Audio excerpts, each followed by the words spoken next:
بەناوی خۆی گەورە مێرەبان هاوڵاتیانی خۆشەویست هەروەک چۆن دوێنێ بەڵێنمان پێدان کە ئەمڕۆ لە کۆبوونەوەی ئەنجومەنی وەزیران هەندێک بڕیار لە بەرژەوەندی خەڵکی کوردستاندا بدەین. ئەمڕۆ دەمەوێت پێتان ڕابگەینم وێڕای دەستخۆشی و سپاسگوزاریم بۆ خۆڕاگری و پشودرێژی خەڵکی کوردستان پێتان بڵێم کە ئێمە بڕیارمان داوە بە دابەشکردنی موچەی مانگی دوو و وەزارەتی داراییم ڕاستپاردووە کە ئەوان دەست بکەن بە دابەشکردنی موچەی مانگی دوو ئامادەکاریش بکەن بۆ داوینکردنی موچەی مانگی سێ و مانگەکانی داهاتوش و حکوومەتی فدرالی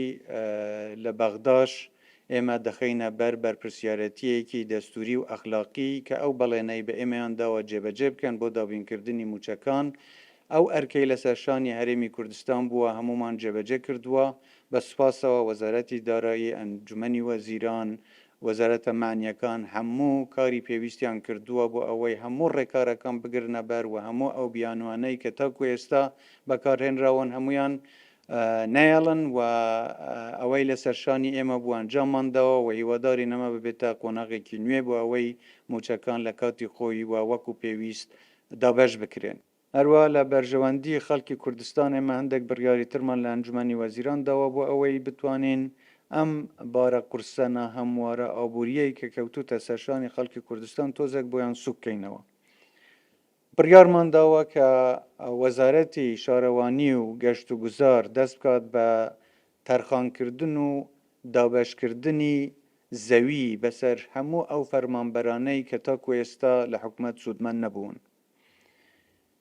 داوامان کردووە کە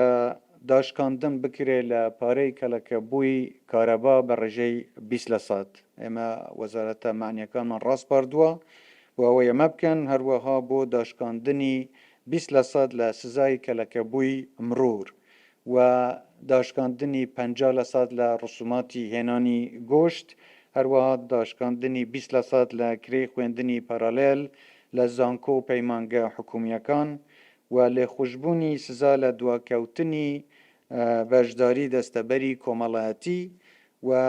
ڕاستپاردنی وەزارەتی شارەوانی بۆ داشکاندنی ڕسوماتی کەلەکەبووی ئاو بە ڕێژەی 20%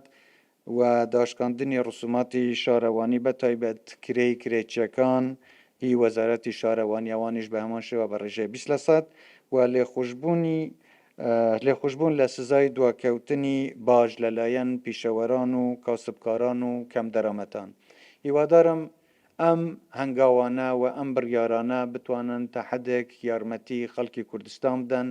من جارێکی تر سوپاسی خۆڕاگری و پشودرێژی ئەوان دەکەم و هیوادارم ئێمە بەیەکەوە بتوانین ئەم قۆناغە تێپەڕێنین و ئەمە ببێتە دەستپێکێک بۆ کۆتایی هێنان بە ئابلۆقەی ئابووری کە کەوتوتە سەر هەرێمی کوردستان و کۆتایی هێنان بە قەیرانی دارایی لە هەرێمی کوردستان و پێ بنینە قۆناغێکی نوێتر و بتوانێت لەگەڵ حکوومەتی فدرالی بگەینە ئەنجامی باش بۆ چارەسەری گشت گرفتەکانی کە لە بینی حکوومەتی فدرالی و حکوومەتی هەرێمی کوردستاندا ماون. ئێمە ئەوەی لە